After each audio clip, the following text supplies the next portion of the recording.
Welcome back. So, uh, today we will discuss a very important connection between convex functions and positive definite matrices.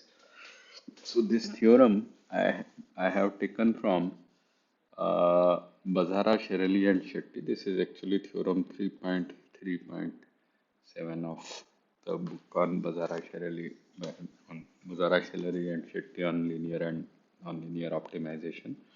So let S be a non-empty open open convex set in Rn, and let function which is defined from the domain S to R be twice differentiable on S. So this is already assumed that everywhere on the S the function is twice differentiable.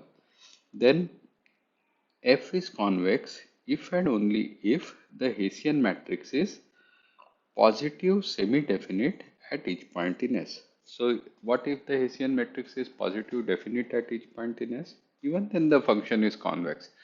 If it is positive semi-definite also, it is convex. And if it is convex, it automatically means that Hessian everywhere on this set S will be positive semi-definite. So a very important thing is that this is a if and only if connection. What is being told here is a if and only if kind of connection. Normally in optimization, we find that it is difficult to give if and only if conditions. But with convex analysis, convex sets and functions, you would find this uh, uh, if and only if conditions are obtained quite frequently. That's the beauty, simplicity, uh, uh, and beauty and simplicity of convex analysis, that we are able to give such conditions. But uh, still, I would like to point out here that we are not able to give a if and only if condition on that. We are not able to say that if f is strictly convex if and only if uh, the matrix is positive definite, if the Hessian matrix is positive definite. This is not true. So there is a limitation to how much if and only if we are able to give. For example, I cannot make this statement that s is I'm sorry, f is function f is strictly convex if and only if Hessian, I'll write H, is positive definite. This is this is an incorrect statement.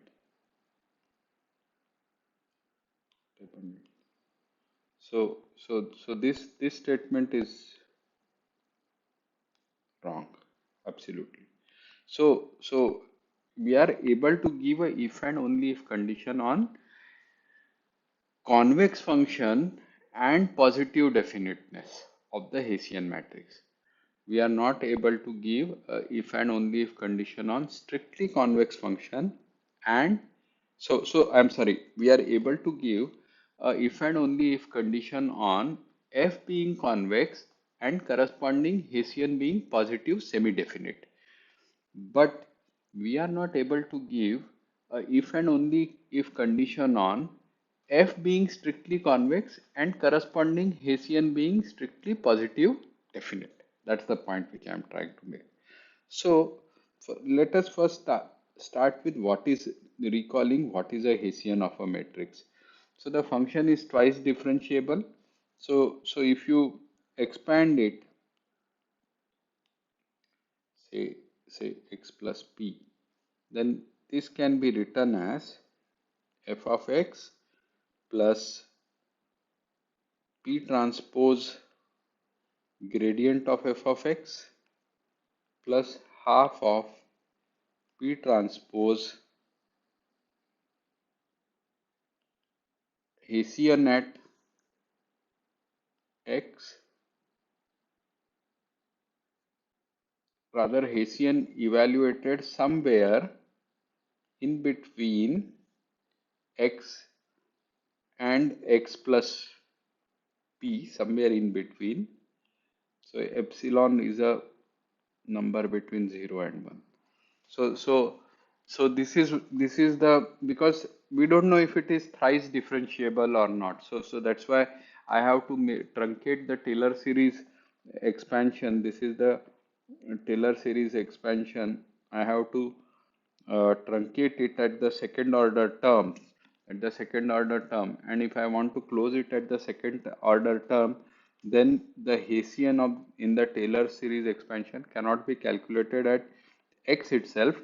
Rather, to make this whole thing exact to the left hand side, I have to calculate it at some point somewhere between x and x plus p. So that's why it's written as x plus epsilon p, where epsilon could be anywhere between 0 and 1. With that, this becomes exact. If we calculate it at exactly x, what happens? You get a quadratic approximation of f of x plus p around x. That's an approximation. That does not give you this equality. To make this equality in Taylor series, wherever is your last term, the last term is always calculated somewhere on this interval. Where exactly that point is, we don't know. If we knew where exactly the point is there, then lot of iterative methods probably we may not need in solving the problems. Things would become much simpler. The Taylor series only says that there exists some point in between this interval x and x plus p, where if you took a quadratic term like this, it would make this whole expansion exact. As an approximation, then what do, because we don't know where that point is most of the time, then we will replace it in a quadratic approximation problem. We will simply replace this by h of x,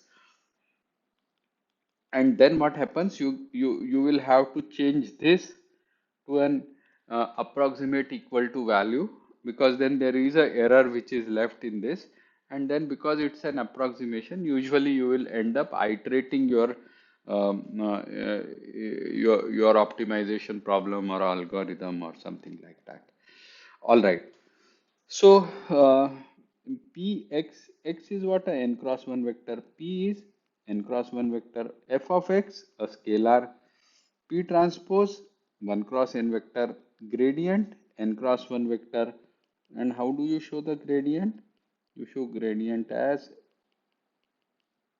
f with respect to partial derivatives with respect to x1 and so on up to xn. So it's a n cross 1 vector. And what is this 1 cross n? What is this n cross 1? So what has to be Hessian? Hessian is a n cross n matrix. So suppose I am calculating Hessian at some value, say x tilde, let's say I'm calculating Hessian at some x tilde.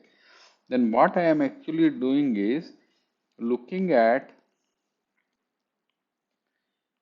partial derivatives, second order partial derivatives, all possible second order partial derivatives in fact.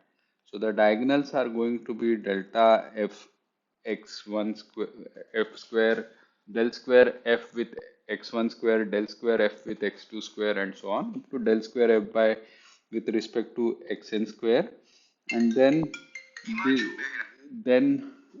this is going to be del square f with respect to x1 x2 and so on up to del square f with respect to x1 xn and so on up to del square f by xn x1 and so on, like this, del square f with respect to x2 xn and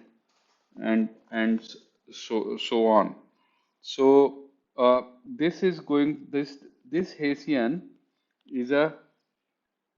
this Hessian is a n cross n matrix, and what this theorem is saying, what our theorem is saying, that this n cross n matrix is if the function is convex, then at least this Hessian matrix is positive semi-definite everywhere, and if it is positive, conversely, if it is positive semi-definite everywhere, then we can say that the function is convex. Now, just one small additional point before we start diving deep, that we are talking of a open convex set here. So the openness is why is the convex set kept to be open? That means, again, I'll like to remind you that, for example, suppose the set S is all pairs of x1 x2 in two dimensions, such that x1 square plus x2 square is less than or equal to 1. So this is the circle which is obviously convex set, and everything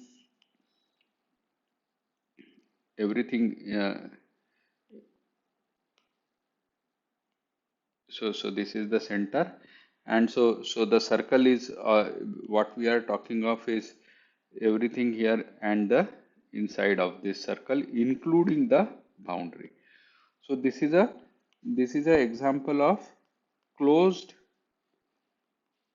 convex set, while if I am looking at a open convex set, then I may have something like this is a open convex set. Why? Because completely the boundary points have been eliminated. So here, for technical reasons here, the set has been kept open, because if you want to define the function, if you define the function also at the boundary, then its behavior after the boundary also will have to be defined to check whether the function is convex or not, and then that will end you into a problem. If you say that the function, if you say that the set is non-empty, is obvious. If you say that the set is open, then what it means is there is always a neighborhood around anywhere, so long as you have the point S in the set S, there is a neighborhood around it such that all the points are also within the set S where the function is properly defined as being twice continuously differentiable, and hence you don't face any problem. So this is the basic idea here.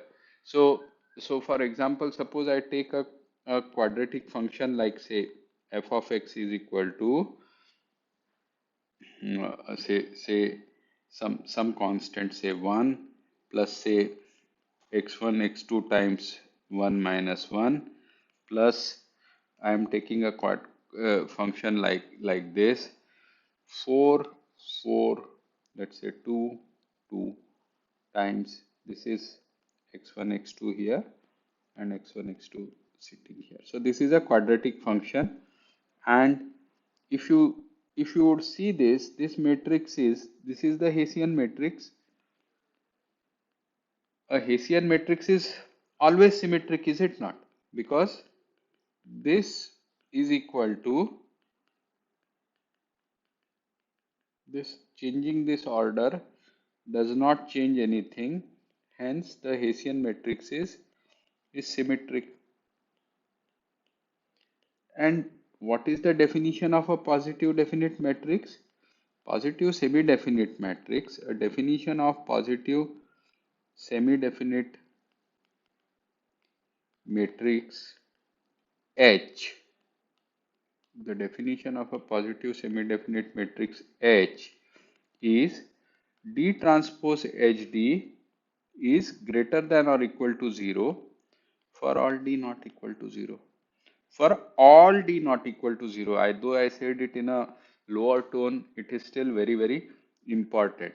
So for example, if you just take a simple example, a diagonal matrix, okay?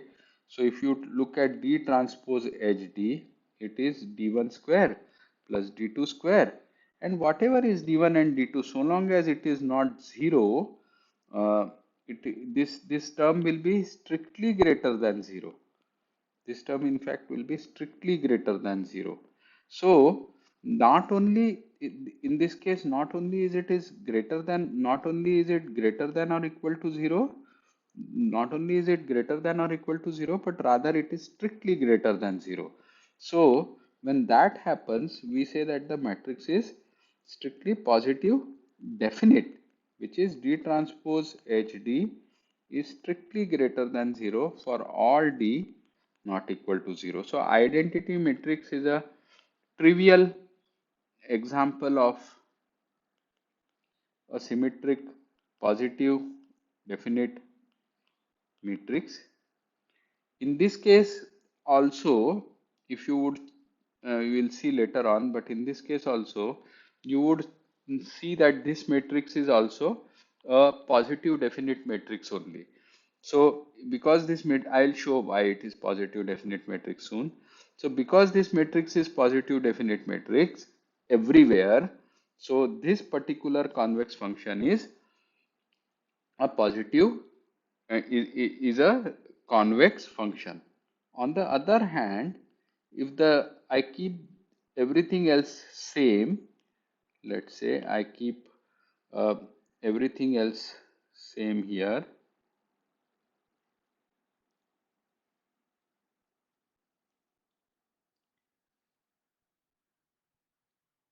keep everything else same here, but change just this sign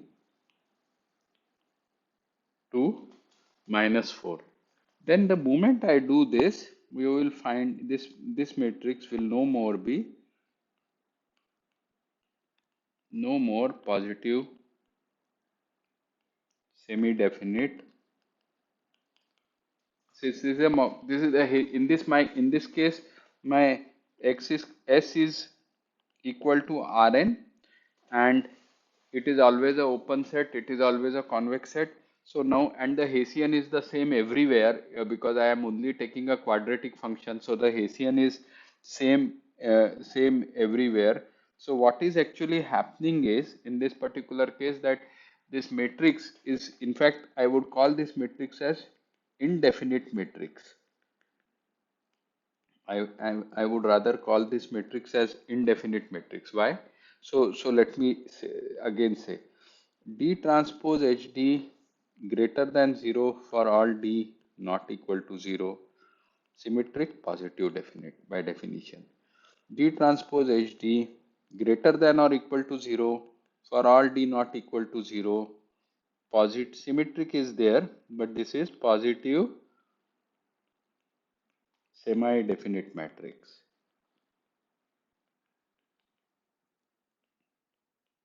Okay.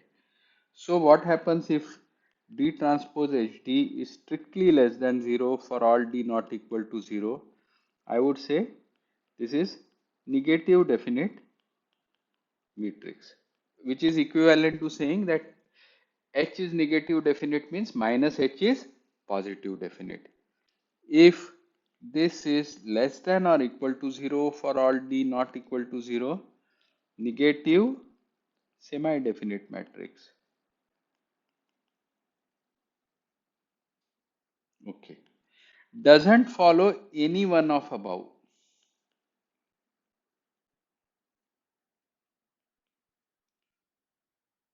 Doesn't does not follow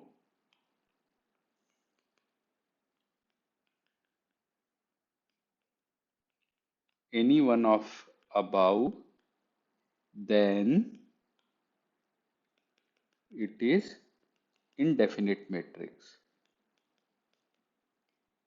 What it means when we say that it is indefinite matrix is that you can find some d1 vector such that this is greater than 0, and you can find some another d2 vector such that this is less than 0. So take this example that I took of 4, 2, 2 and -4, this matrix. Now take d1 to be 1, 0. So D1 transpose will be like this, and this is just element 4 which is strictly greater than 0. Now let me take D2 to be 0, 1, and if you expand this, you will find that it is going to now pick this number. Last time it picked this number. It is going to pick this number, which is minus 4, which is strictly less than 0. So therefore, the matrix is neither positive definite nor positive semi-definite nor negative definite nor negative semi-definite. So what is it? It is a indefinite matrix. So this is also can be thought of. So positive definiteness can also be thought of in geometry as a cup-like curvature. A sphere or a cup sphere which is placed on the floor, for example, would have that kind of a curvature, or a cup which you have placed here. So that is the kind of this is a this kind of curvature is what gives you a positive curvature, leads you to, in the geometry, leads to a positive definite matrices. The second order rate of change of the functions there becomes positive. Now I'll take the some characterization of uh, positive definite matrices, how to characterize the positive definite matrices in my next class. Thank you.